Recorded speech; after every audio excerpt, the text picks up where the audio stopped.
When you had the first drink, do you remember that? And was that like, this is great, I like this? At the beginning, it felt like, this is some kind of magic potion that suddenly makes me feel amazing, makes me seem like a more confident version of myself. I kind of almost became someone else. And that was definitely an issue for me with my drinking. And from pretty early on, I had the tendency to binge drink and black out. And that happened to me when I was 13. The first time it happened, I was sexually assaulted at a party. So I think carrying the shame of that with me really added to just the low self-worth and low self-esteem, and carrying something like shame and you really don't understand the feelings or understand what's happened to you can really cause you to continue to want to drink in that way. Hey everybody, welcome back to This is Powerful with me, Paul Scolfor. In this podcast, I speak to some incredible people about mindset, mental health, addiction and recovery. And I share my own journey throughout these conversations. So whether you're on your own path of self-discovery, recovery or transformation, inspired by human stories of mental resilience, or supporting someone who is struggling with addiction, make sure you follow and subscribe to This is Powerful. There'll be a new episode every Thursday. In these episodes, we will be talking about drug and alcohol misuse, suicide, sexual abuse, and some other heavy topics. So please take care when listening. Today, I'm delighted to sit down with Millie Mackintosh, entrepreneur, style icon, and Made in Chelsea alumni. Millie Mackintosh has built an infamous namesake brand, connecting with a devoted social community. A passionate advocate for mental health and entering the third year of her sober curious journey, Millie has created a safe space for discussion and sharing resources. We talk about sober coaches, Millie's difficult time at boarding school, and the value of having sober friends, and her captivating new book, Bad Drunk. Before we jump in with this week's guest, I'd really love to hear your views so that we can produce a podcast with the content that matters to you. It doesn't matter if you just joined us or if you've been listening from the start. We would love you to fill in the short listener feedback form, which you can find in the show notes. And let me know your thoughts on our podcast. It would really mean a lot. Thanks, guys. Hi, Millie. Thank you for coming on. This is powerful. I'm really looking forward to our conversation. Thank you. And congratulations on the book. I must say, I have the hard copy, but I listened to it. I listen to books too. I finished it last night because I had to listen to the end because I really wanted to listen. I thought you'd done a fantastic job. And as a sober person, you can tell when someone's really courageous and what depth they go in the intimacy of their mindset and how they have been and their experiences. And I thought that was incredible what you did. Thank you. You're welcome. I do think it is really powerful sharing vulnerability because it connects with people. Yeah. And when I decided to do the book, I was like, I'm going to go all in. If I'm going to do it, I'm going to be super honest. Because people can tell. Yeah, if someone's done the work, they can tell. It's like talking from the heart hears. And it's but what was smart was Dr. Ellie Cannon bringing on board. How did that come about? I said from the start, I want an expert to be part of the book so they can explain just, kind of from a medical perspective, what you're actually doing to your brain and body, because that's what I found really interesting when I stopped drinking. I started listening to loads of podcasts, and I think it was Dr. Huberman, Andrew Huberman, who has good podcast. His podcast, which is amazing, talking about the effects of alcohol. Yeah. And that really shifted my mindset and stopped me from wanting to drink again. For those who haven't read your book yet, which I actually genuinely highly recommend, because if you're sober curious, which I want to get into that sentence, or going to be alcohol free or sober, or whatever hat someone's going to wear, it's a really good introduction. It's very clear on the journey, the processes and etc. But for those who don't know, can we go back to the beginning, where you're from and how was your upbringing and school life? My upbringing was pretty idyllic. I grew up in Wiltshire in a beautiful village, and parents still married. I have a younger sister. Like when I think back to my childhood, I have really happy memories. It was lots of horse riding and bike rides and, you know, being outside. And very English. Or British. And not a difficult childhood. So when I actually started looking back at why I had these issues later in life, I found it really hard to look at my childhood because I was it was perfect. I think the trouble began for me when I went to boarding school aged 10 and felt very isolated, felt very cut off from my family. We didn't have mobile phones. You couldn't, you know, call your parents. You had one phone call a week. And that's not enough for a parent and a child, is it? I was really heartbroken. I tried running away and really hated it, and my parents didn't take me out. And I think there was some kind of form of trust that was broken in me at that age, because I thought, you know, it was like, you love me, I'm begging you to take me out of school and you won't do it. And I started at that age, I think, to have a bit more of a disconnect with my parents. And then I went on to a different boarding school afterwards where I was quite badly bullied. Was that their choice? Did you discuss going to boarding school? I think it was what they thought was right, because that's what they did. Like, they went to boarding school at a similar age or younger. So it was kind of just, you know, that's just what they thought you did. Because I have a friend who said that he got dropped off at boarding school and all he remembers is the suitcase hitting the floor and the dad saying, "This will make a man of you," and driving off. And he said he's in recovery as well, and he said that at that point he made a decision that he was not loved and he's going to make a fight about it somehow. I think that's how I felt as well. It was like, you're not listening to me. You can't hear me. I'm going to make sure you see me. And I started acting out from, I'd say probably more the age of 12. And then... Was you at the same school at that point? Or did you change? No, it was a prep school, so I changed schools. Yeah. I changed schools at 12, and then I went to a school that closed down in the middle of term really suddenly. So then I had to move schools again, and I went to a new school that I didn't get to choose, and the girls were awful, all-girls school, very bitchy, and it was at this age that I started, about 13, started to get quite badly bullied and also discovered alcohol. So it started me off. Obviously, the alcohol come after the bullying. Yeah. Or not, yeah. Bullying's a different thing. It's a mental and emotional thing as well as it can be physical. And I was thinking about it this morning, about the anxiety walking into school. Mm-hmm. It wasn't a good pleasure for me. It wasn't nice to go to school because I was always walking in thinking, I hope they're not there. I bet they're going to be there. And it really disrupted a lot of my schooling, my abilities to be present. How did alcohol come in at that point? So the girls were being pretty awful to me, but then I was at boarding school. You didn't go home every weekend. You went home every couple of weeks, but there'd be the parties when I went home, or on the weekend there'd be kind of mixed social with another school, and people would smuggle alcohol in, or if you went to a party there'd be maybe like Alco Pops, but there'd be some kind of alcohol, or you'd steal it from your parents. Yeah.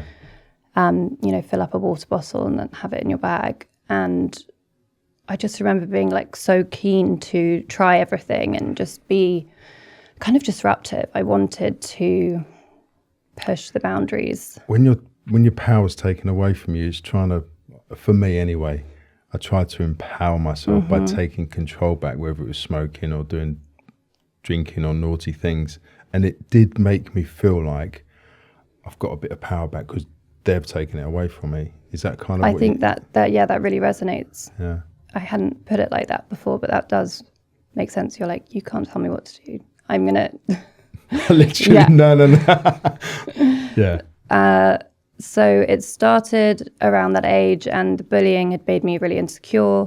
But suddenly I was getting attention from boys combined with alcohol, and it felt like the validation that I needed, and the alcohol gave me the confidence that I didn't have.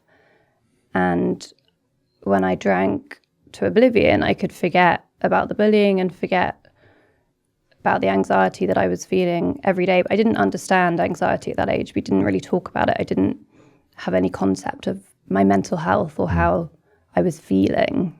I lived in America for 20 years, and everyone has a therapist, sometimes two, and a coach, and a manager, and an agent, and a lawyer, and something else. Sounds like me now. Yeah, and here it's a bit strange because you're getting used to it now, but no one would talk about anxiety. I think I've heard it amongst my friends' children now. That it's a word that's batted around probably more than it should be, fear and anxiety, because I think if you really suffer from it, it's impactful and something needs to be done about it. There's a difference between being nervous about going somewhere or having genuine anxiety where it's quite crippling.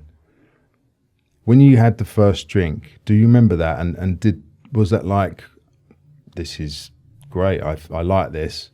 Because some people feel like they've had a spiritual experience and like, this is the solution. If I have this, I feel powerful, I feel good looking. Things don't matter. How was it for you?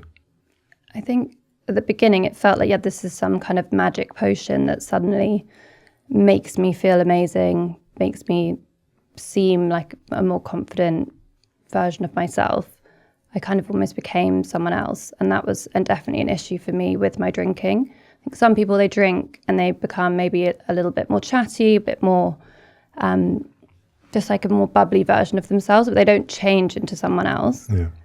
And from pretty early on, I had the tendency to binge drink and black out. And that happened to me when I was 13. The first time it happened, I was sexually assaulted at a party. So I think carrying the shame of that with me really added to just the low self-worth and low self-esteem, and carrying something like shame and you really don't understand the feelings or understand what's happened to you can really cause you to continue to want to drink in that way. Shame's, hopefully if you haven't experienced it, is an incredibly physical. You can feel it in your body. For me, it was like an anvil here that would push me in, and I would not look people in the eye because I felt that you could see that. As a guy, it affected me where I bought more things. I was a bit older. I bought more cars. I bought more shiny things, and I really wanted to show you I'm fine, I'm strong, I'm competent. And the more I did, the more I crumbled inside, and the more I felt lonely. And I don't mean like I'm on my own. I could be with people and feel really lonely. How did you deal with the shame early on? That definitely resonated with me in terms of buying things. As soon as I started earning some money, this is probably in my early 20s, I would just, spend it all on designer labels, shoes, bags, so that I could kind of look the part and just, again, it was like becoming this different person. Like, you can't touch me. Look at where I am. Look at all the things I have. And I remember getting that initial like dopamine high when you've just bought the thing and you're wearing your new outfit or whatever it is, but it's so short-lived and then it's gone, and then you're just searching for it again. The loneliness was definitely there for me. I struggled with intimacy and couldn't understand why I couldn't find a boyfriend, but I kept looking for love in all the wrong places with guys that didn't want to commit to me. So each relationship that didn't go anywhere would leave me feeling worse, and that really chipped away at my self-esteem as well.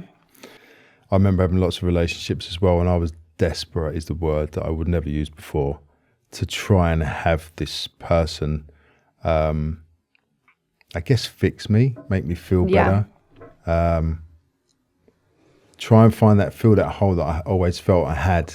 And I really tried. I honestly really tried to get it from someone else. It never worked.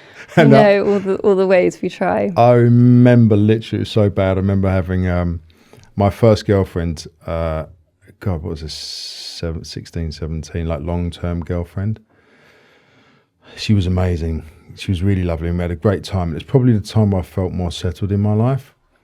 And then that finished, and I was so distraught with the feelings. I had no idea. And I've got a really strong East End dad who's like, there are no such things as feelings. And I couldn't go anywhere with it. And fortunately I was training at the time, so I trained extra hard. I was obsessed with training and stuff. But I remember being so hurt. I don't know why I was more vulnerable than other people, but I really resonated with that. And then I got engaged to someone after, and when that finished. And how old were you then? That time I was 19, and I was super young, honestly. And I thought, if I get married and have a house, and then I'm safe, I'm okay. I get that. And when I started to get hunted for modelling, scouted for modelling, and she said, I think you better do your own thing. She was older than me and more mature. And I made a decision. I remember it. I'm like, I'm never, ever opening out to anybody again, ever. Don't like it. Doesn't work. I'm just going to go and play and have fun. And that's what I did for a while, which did not help or fix anything. That relates with me as well. Definitely just having a wall up and just having lots of encounters, but just feeling nothing and just being completely empty, but still being like, why can I not find the right person? So many people do it and don't realise what intimacy actually means. And the acronym I was given, 20 years ago was Into Me You See. I take my wall down for you to see it, and then you do the same, and you have an intimate relationship because you know exactly who the person is. It's not what they wear, where they live or whatever. It's actually that person. And I think when I heard that, it blew my mind, because I thought intimacy was, shared this before, like me and a girl on a, cabana somewhere having a joint on the beach. I thought that was it. Someone playing the music in the background. Yeah, I've actually worked with an intimacy coach. Have you? Yeah, with my husband. Wow. Yeah, it's been I really, didn't actually really know they powerful. existed. Oh, yeah. Really? Wow, that must be amazing. You have to do exercises like eye gazing and do you? Yeah, it really helps with communication. Yeah. It well really done. helped after kids. I was going to ask you later on, but I'll ask you now about coaches, because I coach. But in the book, you talk about a sober coach. Mm-hmm. He's got lots of people sober, like well-known people. Yeah, because not a lot of people know about, generally don't know about a sober coach. What does a sober coach actually do? So a sober coach is like a sober therapist, I guess. So they're just specifically, their area is helping people to end their relationship to anything they're addicted to. Doesn't just have to be alcohol or drugs. It could be, gambling, sex, food. And he was actually someone I tried to stop drinking with before. And I was probably about in the year before I had my kids. And it didn't last very long. So I saw him for, maybe a couple of months. And then I'd stopped drinking. And then I thought, okay, I'm ready to drink again. I can moderate now. I've learned. Fixed. I had a break. Oh yeah, I fixed myself, and it didn't last. And then I took a break from drinking anyway when I was pregnant, but my drinking had got worse and worse after having my kids. So when I finally felt like ready to stop, I went back to him because he was really straight talking, and he'd kind of scared me with what he'd said before. But I think I hadn't been ready to fully accept what he was saying. I didn't want to accept I had a problem before. So I went back and saw him, and I saw him every week for about 6 months. And it just helped to have someone that kept me accountable. If I needed, an SOS call to like keep me from wanting to drink, there was something coming up that was really triggering me, he would be that person, kind of like a sponsor, I guess, if you're in AA. Yeah. So so the formula it works to educate people is that you'll see him once a week, but you can phone when you need and message when you need. And does a sober coach give you tasks to do within that week? Yeah, I had homework at the beginning. It was like writing out all of my worst drinking stories. Like, I bet that was fun. Oh, it's so confronting. Yeah. Like the worst ones, the ones that you've never told anyone, the ones that you take to your grave with. Yeah, those ones. And you have to then like read them to him. And that was... So trust. Yeah. Trust. That was really hard. Yeah. It actually took me a couple of weeks because it was just like really heavy to do that. And then he got me to kind of save it in my phone. And he said, if you're ever tempted to drink, you need to read this again. Yeah. And does that work? It does. But also for me, I can Google myself and see pictures of me that make me want to never drink again. So most people don't have that reminder. Although they're right far down on Google now, so hopefully they're not there. How did the end of the school work, and how did the drinking interfere or help at that time? Well, I thought it was helping because it was like an escape. And I could get through the week thinking about the party at the weekend. But it was really damaging, and I just didn't even realize how dangerous it was to drink till you pass out and how vulnerable you are. And I ended up trying to fit in with the bullies. So at the beginning was bullied, and then I guess just as a coping mechanism and a way to survive, I pretended to find their insults funny, pretended to find their pranks funny. And then over the years, by the time I left that school, we were kind of friendly because it was just safer to be accepted by them than not to be. And then I went to a different school for sixth form because I wanted to go to a mixed school. And I think that was a mistake. Also, it was a very big school. I went to Millfield, and again, lots of drinking. Then you're adding boys into the mix, but girls are also jealous. And then, to be honest, it just was not good. It was not good. Not a good combination. It's not a good cocktail from being with no boys and bullied to then... I felt like I kind of made a bit of a name for myself, and then... Which adds to the shame, doesn't it? It adds to the shame, and I have not great memories from that school. I was diagnosed with depression. At that age, I just remember feeling so low. I just wanted to not get out of bed. I could have just literally stared at the wall all day, just numb, couldn't feel anything. But on the weekends, whenever I could, I was going up to London and going out clubbing. But then going back to school and then, feeling awful all week. And when I was forced to go to therapy every week, but I didn't take it seriously. By my family, but also the school. If I wanted to stay at the school, I had to see a therapist. But I would just sit there and not talk. I didn't want to open up. I was like, no, I kind of rebelled against it. And I wish I'd realized then, okay, like these people actually want to help you and you need help. But I was in denial that there was actually anything wrong. If you've learnt coping skills, they are your survival backpack at the time. And it's hard to accept help or see that something is help, because usually everyone else is the problem and they're not helping because they don't see you. So why should I have to do more work for you to see me so that I can be better to be at your standards? I don't know how you saw it. Like, even being a parent of young children, I can understand now, like when they're acting out, it's often not, it's not the thing they're having a meltdown about. It's actually, when you have to kind of figure out what's really going on.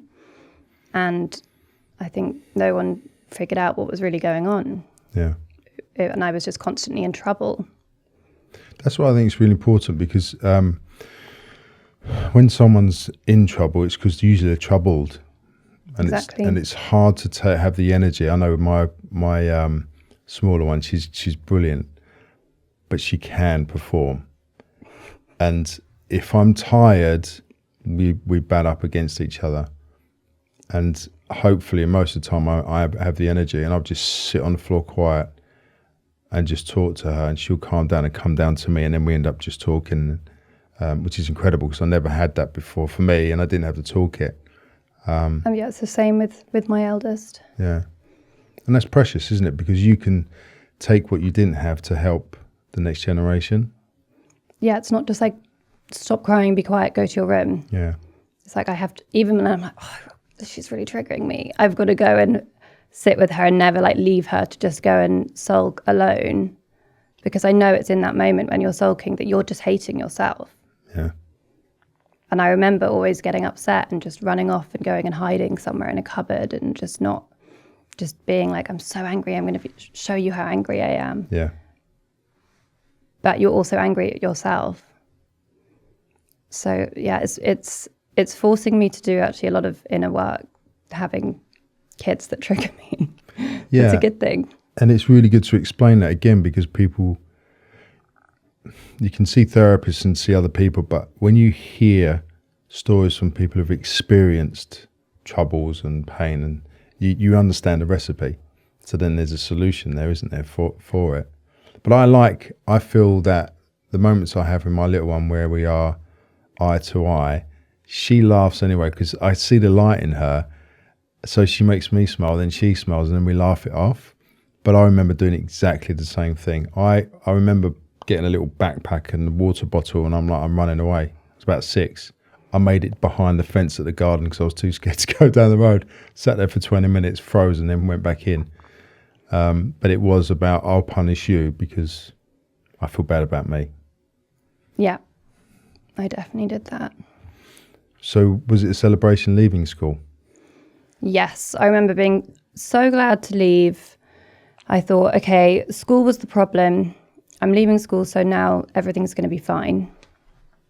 And I worked for 6 months, went traveling with one of my friends, which was fun, but a lot of drinking. And my anxiety was really showing up at that point. I guess I didn't have any kind of routine. I was drinking most nights. And where were you guys traveling?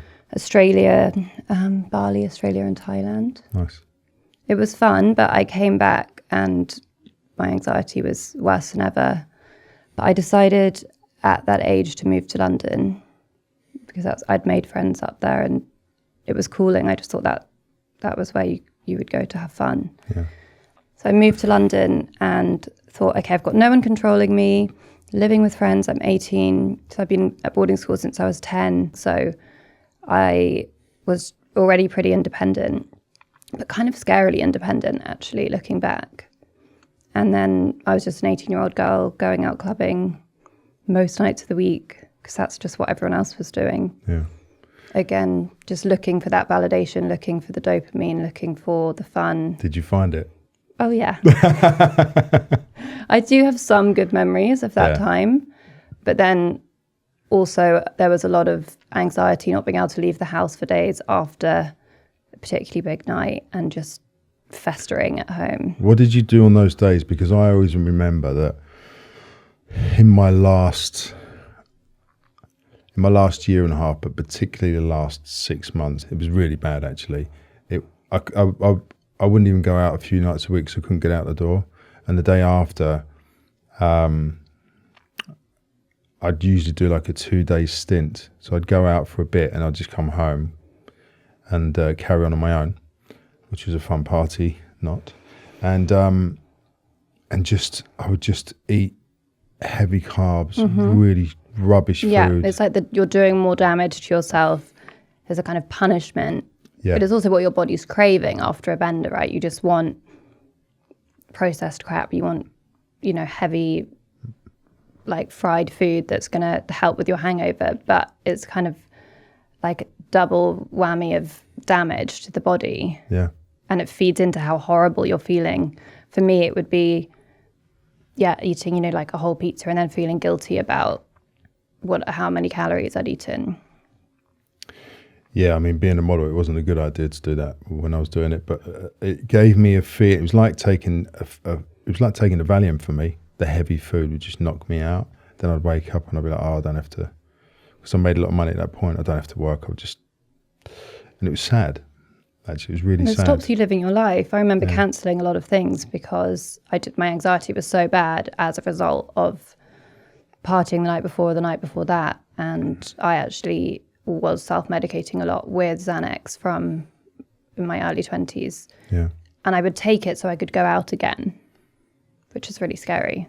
So then I'd have it in my system and be drinking with it in my system, and then that would just make me go extra crazy. How was your relationship with the family at this time? Not great. I remember, seeing my parents. I was always hungover. Sometimes hadn't been to bed. So I'd be incredibly anxious, not really be able to talk properly, not want to tell them much, kind of see them for a lunch. Did they question you? Because I remember I used to go to my mum's house and she said to me, are you depressed? Because I'd just go and eat and lay on the couch. Yeah, I just remember going and just wanting to be looked after. Yeah. I don't really remember a lot of it. I don't know if you have that. It's quite hard to remember. Oh, I remember everything. No, I remember lots of stuff, but it's not a sharp thought, not like now. And I read that you said about you went up for Britain's Next Top Model. Yeah. What season was that? Do you remember? I think it was Elle and Julian. Yeah. I don't. Because I did season 8 with them. I can't remember which. And then you could have been there. I'm like, how long ago was this? Like 15 years ago. But that probably would have taken you out because that was brutal on the girls. Yeah. It was really tough, actually. Oh, no, I absolutely would not have done well on that at all. Yeah. There was a couple of girls on there. I loved doing the show. There was a couple of girls on there that I knew needed chats and talks. And I used to get told off by the producers because I used to take time to talk to them because I was actually genuinely worried about them. Because it's a lot of pressure for young ladies to go through because you have your hopes up. It's a chance to change your life and do something, right? But when I didn't get into that show, I ended up doing Made in Chelsea instead. So I was still looking for that validation because I got scouted as a teenager and it didn't lead to anything, but it kind of ignited something in me where I was like, okay, if I'm a model, then it's going to give me all the validation that I need. You know, what the bully said about me isn't true. Yeah. So it kind of gave me this hunger to, do something. And how did it make you feel? Really anxious. It's weird to explain to anybody who's never done TV, fashion, music or anything. There's such highs. There's such excitement. Because it's like, it is fun. Yeah, things it's like camera, lights, action. It's camera, lights, action. And when you're in front of the camera, all the energy, literally energy from everyone's focused on you. And I really believe that I could feel that. And it made me feel important, worth something, like really cool. And I fed off that energy for quite some time. And the same as you, I worked my butt off because I wanted to prove to those bullies of my worth. And I used that as a fuel. It was really not a bad thing to use if you can do it positively, but it's knowing when to dial it down. Oh yeah, that's definitely why I've been so driven, because it's like you're constantly running and trying to get to a place where they can't hurt you. It's all coming from a place of fear. Yeah. And I had to really look at that in the last couple of years and be like, what is actually going on in my head? Because I would say to myself, what these bullies would say if I still had them, if they were still bullying me. And it's almost like if I can say it to myself, then like no one else can hurt. I basically figured out that I was... Well, it's like you taking the steering wheel of the car. Yeah. I'm going to control this now. Yeah. But you're still driving down the same street, right? Exactly. It's really nice to hear that you can see your thoughts. You have to be a conscious person. You have to be aware and present to be able to look or listen to your thinking and go, yeah, that's not right now. I can change that. You have to fight back. Yeah. That's something I've learned in recovery. It's like, don't believe what you think. I always hear the first thought, but I know now you can change the second one. You can literally change what you do and change the action to it as well, which is really powerful. When did you start thinking that you want to change, you want to mend yourself, you want to look after yourself? What was the first kind of moment?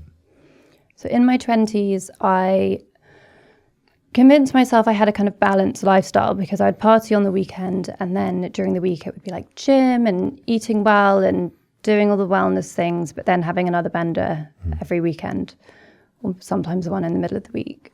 But then, again, the next day, the yoga, the green juice, eating right, eating clean. So I thought, this is just balance, because I like to party, but also I go to the gym and I do all this other stuff to look after myself. So I convinced myself for ages that I didn't have a problem. And then in my late 20s was when I'd been through a divorce. I got married really young.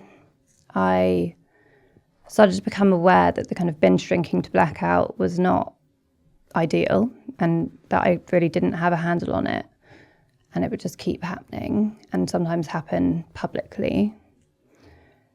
So then I realized, okay, I need to instead of I need to stop drinking, I need to stop drinking in public. But sounds like a smart adjustment at the time. Smart adjustment. I did try to stop drinking just in the year before I had my kids, so maybe I was like 29. And so I knew at that point that it was a problem, but I was also in denial. And then it was actually after I had my kids that I finally reached a point where I was like, okay, I have a drinking problem and I need to stop. Was it difficult through pregnancy not to drink?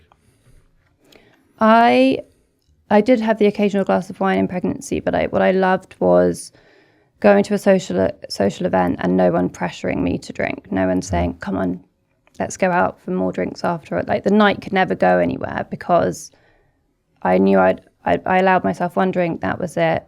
I'd enjoy it. But I was like, I just knew I wouldn't drink more. There was no option to drink more. It was like, okay, I'm pregnant, I can't. So I had a perfect excuse and reason to stay in more, leave early. And before, I'd always be tempted to go out because if it was like, oh, maybe I'll go, and someone else said, oh, come on. The magic words. Yeah, I'd be like, okay, well, just, I'll just have one. Yeah. And I felt socially awkward. So I would always end up drinking and often, binge drinking. So when I was pregnant, it was the first time I really realized, okay, it feels good to not drink and to not be hungover. But after I had my kids, I wanted to drink more than ever because it was so hard parenting. It felt like a reward at the end of the day to have a drink or go on a mum's night out. And the setback was then getting home from that night out and, having to feed the baby in the night or having to get up early and look after them the next day with a hangover, with the shame and regret and with the worst anxiety of my life. It was awful. It's because I heard so many stories about people drinking and smoking through pregnancy because they had no choice, or as soon as the baby was born, celebrating, and that celebration being really, hitting it hard and carrying on. It's difficult, isn't it? Because it's, I won't get into feeding the baby and stuff like that, but you said it, Dr. Ellie in your book said it very well about what can happen. And she explained very well, and you did, about not being present. That's the main thing with kids, is being present, especially when they're that young, isn't it? It's so important. It takes all your energy. Yeah, it takes everything.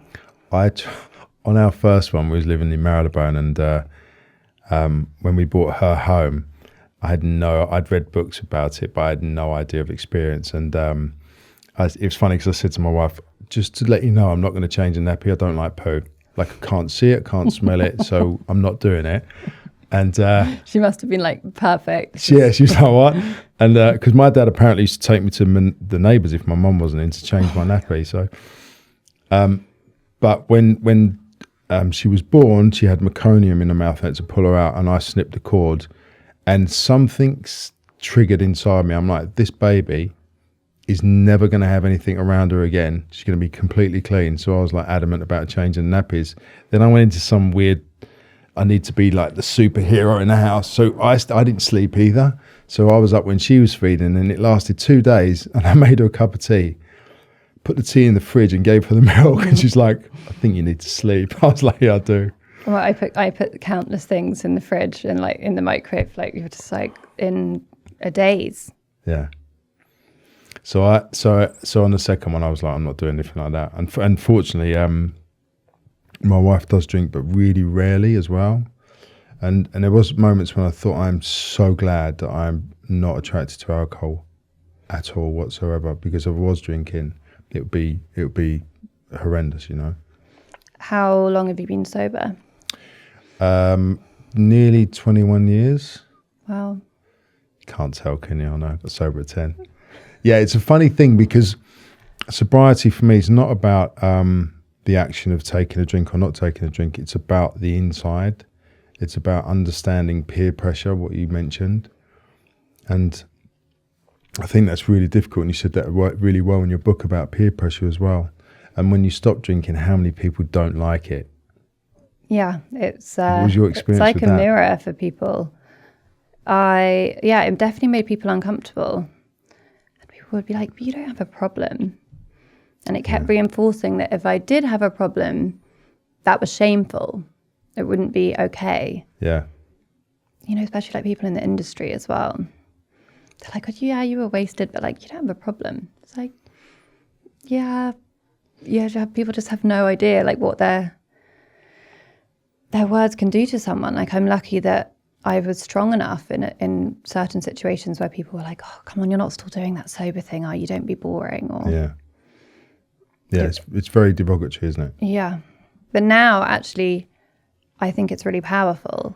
And I feel that being sober has given me my power back. And even just saying, no, thank you, I don't drink, feels like a powerful statement to me when I say it. It is. And it has to be a statement. Because if you wobble, I remember for years saying, oh, maybe I'll go out for one, or just a little. If you're in that just a little. I can't be just a little. No. If you start the sentence with just, you're in trouble. And you have to be affirmed, I'm okay. And it's, yeah, exactly. It has to be assertive, I'm okay. I found it really, you can tell who your friends are. I had to change some friends, and friends just fell away anyway, because I realised after that they were, what I thought was good friends were just my party friends. And if I weren't partying, I'm not part of the crew. There's no point. Yeah, I had a lot of party friends. And my social circle is a lot smaller now. But I'm fine with that, because those relationships give me what I need, because we go deep. There's no surface chat. Like we have really enriching conversations. When I see those people, I feel like it gives me a high. Like I feel like I'm buzzing for days afterwards. Like that's what it should be like. Yeah, I totally agree. And it's funny because I found in being sober, I found those friendships which I craved for before I came in. And I found I get on really well. I've always gotten well with my mum, and I get on well with my dad. But the things, I call them my boys, that we know about each other, and the conversations we have, I would never have them with anyone else. Have you made sober friends that you didn't have before? No, yeah, completely. Yeah, and I still have some friends from modelling. I modelled for 30 years. I still have friends from modelling, mostly abroad, and sometimes I go and see them. Like I went to Miami for one of their 50th birthdays, and it was I wasn't nervous, but I didn't want to be the real odd one out. And everyone had flown in for this party. Well, it was like a 4-day party, and I would just I'd say, I'm done now, guys. I'd go home at midnight or 1 o'clock, and they'd go out till 6 or 7. And the next day we'd have breakfast and stuff. And what was really nice about it is because they know I'm sober, and I don't criticize anyone else. I have no opinion. If you want to drink, go and drink. It doesn't affect me. It's me I have to look out for. That we could have a really lovely time and a social time. But when they'd gone too far, or other things started to come out, I'm done. I go home, and I'm happy because I feel like I've joined in, I belonged. But I go home and I'm done. But even still, the conversations are not the same as my sober friends. I've probably got about 8 guys that we got sober around the same sort of time. And that's where I really learned to talk absolutely 100% honestly and openly to another person, because I know they'd done the work I'd done. So there was trust there. You can't walk into anywhere and start revealing everything about yourself, because people will take it or be opinionated about it. But you can tell if someone's looked at themselves and done some work, and there's a natural bond there, there's a natural trust. Absolutely. Because you know they're not going to take it anywhere. The reason being, they know the value of the work that they've done on themselves. Yeah, I've made a sober friend who got sobered about 6 months before me. And it really helps, because we both really know what the other one's going through. We've both got young kids, and we both have, issues we have similar things around food as well. So we just are on the same wavelength. And you just need at least one person. And it's not a poor me story. Oh my God, You know, this has No, happened. not at It's all. actually the opposite. It's quite enriching and funny because you can talk about, usually some of the things I'm struggling about, we're laughing about within 1 or 2 minutes. You have to laugh. I think Why that's- did you decide to write the book? I decided to write the book because I was sharing about my sober journey on my social media. I've been sober for over 2.5 years, so for Well at done. least like 2 years. And I was getting so many DMs and messages from people saying, please, you know, can you let me know just tips. People wanted to know how I stopped drinking. They wanted to know more about it. And on social media, there's only so much you can say. There's only, you know, a certain amount of time you can talk for. Yeah. So it just felt like the right next step to really go into the reasons why I was drinking, what it actually looked like, and then how I stopped and what had helped me. Yeah. And I wanted to do a book that would actually give people something. So yes, dive deep and say, this is the really ugly truth. This was me. I was a bad drunk. But then the second part of the book is actually about hope and healing. And it's including Dr. Ellie's tips to really help people shift their mindset and, you know, just change their relationship with alcohol. It's not for everybody, you know, they have to stop forever. I think it really is so dependent. I have addictive tendencies when it comes to alcohol. So having none is the only option for me. But I think a lot of people are just sober curious. You got friends that are some completely sober and some more in the kind of curious space. So I only heard sober Yeah. curious about 6 months ago from one of the doctors we had on. What does that actually mean? So sober curious is somebody that's consciously made the decision they want to try life with less alcohol or with no alcohol. And so they're looking at their drinking choices and either deciding to abstain or to dramatically reduce how much they're drinking and maybe drink like once or twice a year. Yeah. I don't know how they do it because I can't do that, but I've got a very good friend and we used to drink together in a very destructive way as teens and in our 20s, and she does just literally drink now once or twice a year and have 1 or 2 drinks, and I'm like, that's great for her because you know, she actually enjoys it, and it doesn't control her. I don't know how she does it. Yeah, I can't do it. It's like if I was a firework full of gunpowder, all you have to do is light the match and I'm off. And it's the same with alcohol. Something happens different in me that doesn't happen to some of my friends. Like my mum will have a glass of wine and she won't even finish it, or she put ice in it and she's like, she's done. And I'm thinking, what about the other half? Yeah. Like, that's a bit of a waste, isn't it? Or she'll have a bottle of wine in on the side for 3 weeks. Are you making that into an ornament? It's different. I actually react generally different. And there's lots of science about it as well to say that there is a genetic component, and it is a debate, but there's a genetic component I think I have. And I think I've always had addictive tendencies. And I think the opposite of, or part of having addictive tendencies is that you have, it's like I felt like I was born with less skin than everyone else. And what I mean by that is that things emotionally or certain situations, You're sensitive. very, very sensitive. But don't be fooled, because I learned my part of my mechanism. You know, I did lots of martial arts and other stuff and boxing, and I was a strong young guy that would have not a lot of fear in certain areas, but emotionally and certain things, I'd be really, really soft with. Like I'm terrible with my girls. She'll say something. It was my birthday the other day. Come downstairs, and my little one had drawn this big happy birthday daddy, and I just turned around and walked out. I was so emotional about it because it just meant so much to me. You know, so it's like the kind things that mean so much to me. When something's not great, I can still have this wall and be pretty tough about it. But I've learned that for me, excuse me, I've learned that as a kid, I was allowed no emotions, to show zero, no matter what. And I had some hard lessons actually when I was younger. So for me to be emotional with my children, I think is a massive achievement. And I think to share stuff with someone like you, with your sober friend, is a massive achievement, because human beings need to be vulnerable somewhere in their life. Otherwise, you just become disconnected.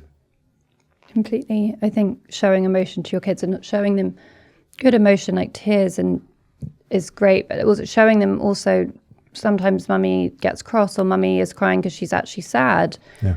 I had a breakdown last year and was kind of like a burnout. I was depressed and was having a lot of panic attacks. And my kids, it was really hard because they would sometimes see me crying and see me on the floor and see me really not being okay. And I really had to explain to them, sometimes mummy feels sad and sometimes mummy needs to cry, and it's not bad to cry, and showing them that it's okay and it's safe to show their emotions, and then talk about it afterwards, and making them actually more emotionally aware. I did it with books as well. Smart. Has really helped them, I think.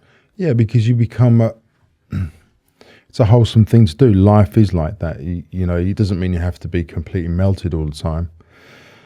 But people should have moments of anger or frustration and fun. And I think it's a different generation to my parents' generation. So for those who are listening that may be sober curious or have a problem, or they're around someone that does have a problem, what advice would you give? I would say it's never too late to change. And it feels so scary, but if I can do it, I really believe anyone can do it. I was your typical bad drunk. I kept repeating the same behavior. And honestly, it's changed my life so much. I would just say to anyone, even if you just try a certain amount of days, just say, if saying I'm never going to drink again feels too big and too scary, just say I'm going to set myself a challenge, do 30 days, do 90 days, and just take it day by day and get support. Don't be afraid to ask for help. And my only regret is not stopping sooner. Right. I think you've done a really good job. And I just want to highlight, what's the good things about it? What's the good things about sobriety or alcohol-free? And just waking up in the morning and not being hungover, not waking up and feeling the shame wash over my body, just waking up every morning clear with clarity, remembering how I got to bed the night before and not beating myself up about something that I've done. Yeah. Just feeling proud of myself. And getting your power back. Getting my power back, exactly. Millie, thank you very much. Well, thank you for having me. It's been a pleasure. Thank you. This is Powerful is brought to you by Stride Foundation. If you or someone you know is struggling with addiction, please head over to www.stridefoundation.com, where you can find links to resources that may help. You can also donate. Please make a donation. It will help us bring to you more episodes. Please rate, follow, and subscribe to the show. Why? This will help the algorithm make us more visible to others who need help. And share this podcast with your family, friends. Head over to social media at Paul Scolfort and at this_is_powerful. You'll get to see what's coming up, and you can get in touch with us because I love hearing about you. Thank you also to my beautiful wife, Dr. Federica Amati, the best producer, Shannon Delwich, to Ebba Long, who does all the hard work in the background. Thank you also to Julia Cicolella, Ria Musa, and the rest of the team.